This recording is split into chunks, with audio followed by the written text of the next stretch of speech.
Alright, ito naman yung sa ano sa ito nga kay Risa Hontiveros. May 21. Kahapon yata to. Oh. National News. Ewan ko.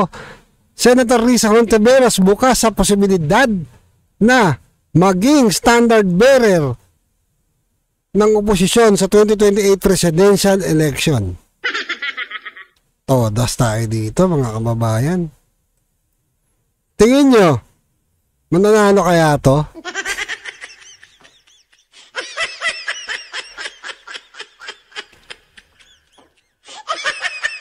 Ewan ko lang ha, pero para sa akin,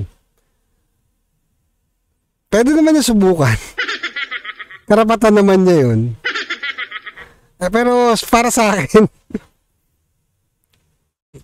wala pa ako narinig doon sa ano eh, kung nasagot niya ng issue ng PhilHealth eh. Nasagot na ba? Paki-update niya ako. Kawawa itong mga ano, naguhulog sa PhilHealth. Teka, wala ko sinasabi ha, yung issue lang na binabato sa kanya, tinatanong ko. About din sa PhilHealth, no? So, yun lang, mga kababayan. Wala akong masabi, sa daw magiging ano, standard bearer.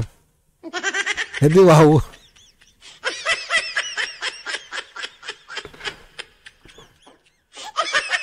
Pangilan ba ito nakaraan nung tumakbo senador?